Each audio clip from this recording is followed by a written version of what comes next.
नमस्कार जी, राजस्थान में आपका स्वागत है। इस वक्त आपके साथ मैं हूं अभिनव। अभी बुलेटिन में सबसे पहले आपको आपनों राजस्थान की बड़ी खबरें बता देते हैं।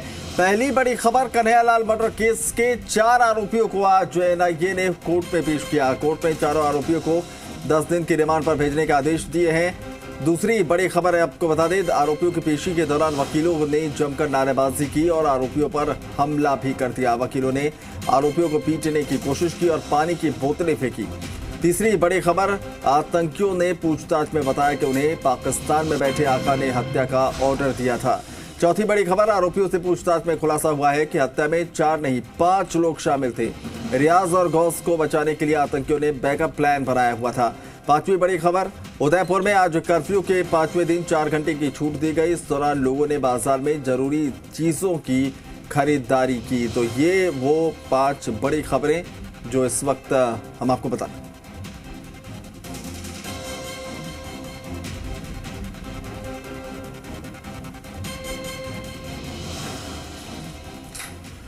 तो सबसे पहले बात करते हैं आरोपियों की पेशी की। तो आज एनआईए ने मोहसिन, आसिफ, मोहम्मद रियाज और गौस मोहम्मद को जयपुर के स्पेशल कोर्ट में पेश किया। कड़ी सुरक्षा के बीच एनआईए ने सभी आरोपियों को पेश किया। एनआईए ने कोर्ट में आरोपियों की 14 दिन की रिमांड की मांग की। इसके बाद कोर्ट ने चारों आरोपियों को 10 दिन की पुलिस रिमांड पर सौंप दिया। अब एनआईए 12 जुलाई तक इन आरोपियों से पूछताछ करेगी।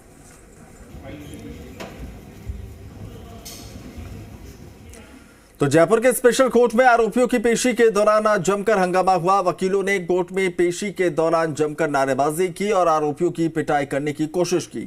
पूरी घटना आपको एक बार बता देते हैं। आज दरअसल एनआईए कड़ी सुरक्षा के बीच आरोपियों को कोर्ट लेकर पहुंची थी। इस दौरान वकीलों ने भारत माता की जय के नारे लगाए और आरोपियों को फांसी पर लटकाने की मांग को लेकर नारेबाजी की। जब एनआईए की टीम पेशी के बाद आरोपियों को लेकर कोर्ट से बाहर निकली तो वकीलों ने उन्हें पीटने की कोशिश की, उनके कपड़े फाड़ने की कोशिश की। आरोपियों पर पानी की बोतलें फेंकी गई। कड़ी मशक्कत के बाद एनआईए की टीम ने आरोपियों को पुलिस वैन में बिठाया और वहां से बाहर निकाला।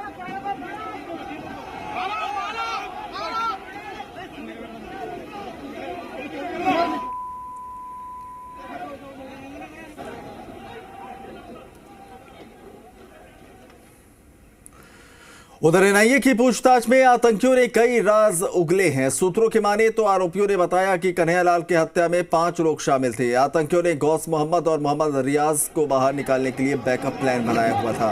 बैकअप प्लान में 3 लोगों को शामिल किया गया। इनमें मोहसिन, आसिफ के अलावा एक और व्यक्ति शामिल था। मोहसिन, आसिफ कन्हैयालाल की दुकान से कुछ ही दूरी पर खड़े थे। उनके पास ही स्कूटी सवार एक और व्यक्ति खड़ा था। आपको बता दें कि बताया जा रहा है गौस रियाज के पकड़े जाने पर इन लोगों को धारदार हथियार से भीड़ पर हमला कर उन्हें सुरक्षित बाहर निकालने का प्लान था। वहीं दूसरे ओर आरोपियों ने बताया कि उन्हें हत्या का आदेश पाकिस्तान में बैठे आका ने दिया था। हत्या के बाद आरोपियों ने एक व्हाट्सएप ग्रुप में मैसेज दिया जिसमें लिखा गया था कि जो टास्क दिया वो पूरा किया।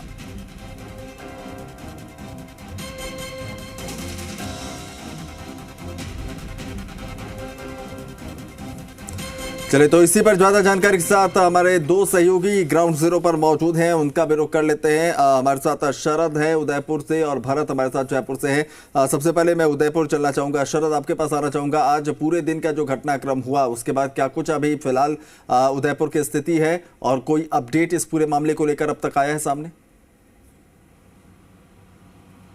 उदयपुर की बात करते हैं तो कानून व्यवस्था कहा जा सकता है कि आज नियंत्रण के अंदर है। पुलिस के आला अधिकारी अभी भी यहाँ उदयपुर में मौजूद हैं जो कि जयपुर से आए हैं। भले एडीजी स्तर के अधिकारियों की बात करते हैं। इसके अलावा जो इसके अंदर दुकान थी कन्हैयालाल की, उसके ऊपर 2 लोग काम करते थे, ईश्वर और राजकुमार से जब हमने बात करने की कोशिश की, काफ़ी डरा हुआ था। जब से ये घटना हुई है वो घर के अंदर बैठा है। वो जो व्यक्ति घर से बाहर नहीं निकल पा रहा क्योंकि उसको भय है कि उसकी जान को भी खतरा है। हालांकि पुलिस की ओर से वहाँ सुरक्षा मुहैया करवाई गई है। पुलिस अधिकारियों का कहना है कि जिस तरह से कल जगन्नाथ यात्रा निकली थी वो शांति के साथ निकली है और उससे एक संदेश यहां पर गया है कि उदयपुर वासी अब शांति ही चाहते हैं, भले ही उनका आक्रोश कितना भी हो। और जो आक्रोश है वो आज जयपुर के अंदर देखने को मिला। जब एनआईए कोर्ट के अंदर पेश किया गया था इन चारों आरोपियों को, तब वकील वहां पर आक्रोशित नजर आ रहे थे और उस दौरान तस्वीरों में भी हमने देखा कि किस तरह से वो आक्रोश उनका वहां पर दिखाई दिया था। उदयपुर की फिर से बात करता हूं कि यहाँ के जो बाजार हैं वो आज दिन में खुले थे। लगातार आज 4 दिन बाद में यहाँ के बाजार फिर से एक बार खोले गए हैं, क्योंकि कर्फ्यू में आज कुछ ढील भी दी गई है और बाजारों को खोलने के लिए व्यापारियों को पुलिस की ओर से समय भी दिया गया था। ये 4 बजे फिर से एक बार बाजार यहाँ पर बंद करवा लिए गए। तो कहा जा सकता है पूरी स्थिति अब यहाँ पुलिस के नियंत्रण में है। जो अतिरिक्त जाब्ता है वो यहाँ फिलहाल आगामी समय के लिए कुछ दिनों के लिए तैनात रहेगा। एडीजी दिनेश हेमन से जब बातचीत हो रही थी तो वो कह रहे थे कि ये सारी जो व्यवस्थाएं अब यहाँ पर हुई है उसके बाद में जो शांति नजर आई है इसका फीडबैक प्रशासन को भिजवाएंगे। उसके बाद में जो इंटरनेट बंद किया गया है उसको फिर से उदयपुर के अंदर बहाल करने के ऊपर विचार होगा। तो कहा जा सकता है कि अब फिर से जो उदयपुर के अंदर इस तरह की चीजें सामने आई थी, कहा जा सकता है कि यहाँ की चिंगारी जो पूरे देश में जो आग लगा रही थी फिर से एक बार पटरी पर लौटने लगी है। बाजार खुलने लगे हैं दिन में। तो उदयपुर के जो पर्यटन है वो हालांकि उसको फिर से एक बार चलने में समय लगेगा, क्योंकि होटल व्यापारियों से जब मेरी बातचीत हो रही थी तो वो ये चीज़ बता रहे थे कि लगातार जो पुरानी बुकिंग्स है वो अब यहाँ पर कैंसिल होने लगी है। जो लोग होटलों में ठहरे थे वो फिर से वापस अपने घरों की ओर लौटने लगे हैं और नए लोग अभी फिलहाल इस घटना के बाद उदयपुर में नहीं आ रहे हैं। यानी पर्यटकों की आवाजाही यहाँ पर रुक गई है, जिसको एक बार फिर से शुरू होने में 1.5 से 2 महीने का समय लगेगा। और यही कारण है कि ये पर्यटन नगरी के नाम से जाना जाता है उदयपुर। यहाँ के लोग चाहते हैं कि शांति बनी रहे, जिससे कि यहाँ की छवि, बिल्कुल लोग यही चाहते हैं कि शांति बनी रहे। आक्रोशित जरूर है लेकिन जो है कहीं ना कहीं जीवन सामान्य हो, पटरी पर हालात लौटे, ये भी उनकी तरफ से जो है कहीं ना कहीं कोशिश हो रही है। भरत के पास चलते हैं। भरत, आपसे समझना चाहेंगे जिस तरह से अगर नेटबंदी की हम बात करें उसे आगे बढ़ाया जा रहा है, क्या अभी भी सामान्य होती स्थिति को लेकर बहुत ज्यादा आश्वस्त नहीं है, इसलिए क्या कुछ स्थितियां जयपुर में चल रही हैं? देखिए, कन्हैयालाल हत्याकांड को लेकर आज 5वां दिन है और आज आरोपियों को लेकर जो एनआईए की टीम है वो विशेष कोर्ट में पहुंची है और वहां पे इस दौरान वकीलों में ज़बरदस्त गुस्सा देखने को मिला है। वहां कोर्ट में जब उनको पेश किया गया अंदर वो बैठे रहे और 1.5 घंटे तक लगभग वहां पर ज़बरदस्त नारेबाजी वहां पर चलती रही।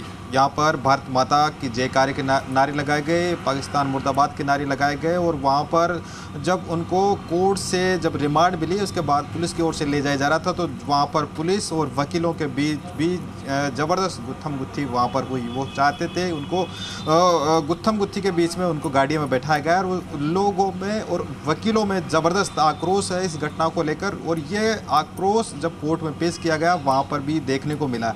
राजधानी की बात की जाए तो यहाँ पर इंटरनेट को लेकर अभी भी लोगों को इंतज़ार करना पड़ेगा, क्योंकि राजधानी में इंटरनेट की सेवाएं ठप होने से आम व्यापारी लोग और ये परेशान है, क्योंकि सारा कारोबार जब नेट पर निर्भर है और सारे कामकाज ये ठप से पड़ गए हैं, क्योंकि कामकाज सिर्फ नेट पे आधारित हो रहा है लोगों का। तो लेकिन जब 5 दिन से नेट बंद हो रहा है तो लोगों में अब इसको लेकर उम्मीद है कि जल्द से जल्द राजधानी का जो इंटरनेट है उसको सामान्य किया जाए। लेकिन अभी भी जयपुर में कल इंटरनेट बंद रहेगा। हालांकि जयपुर के अन्य जो संभाग के अन्य ज़िले हैं उसमें अब जो प्रतिबंध लगाता है उसको समाप्त कर दिया गया है। धीरे धीरे हालातों को सामान्य करने का काम सरकार की ओर से किया जा रहा है और माना जा रहा है कि कल शाम तक जयपुर में भी इंटरनेट सेवाएँ बहाल हो सकती है।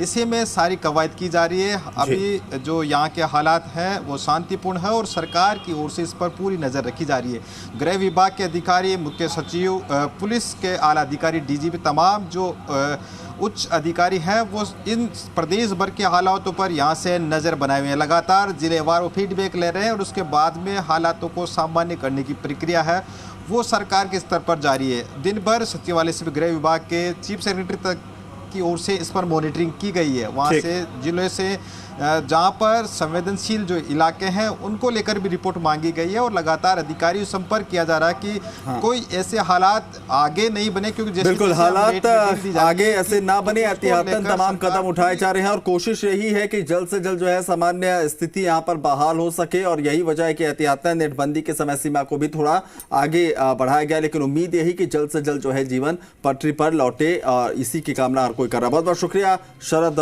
आपका भी और भरत आपका भी ग्राउंड जीरो से जानकारी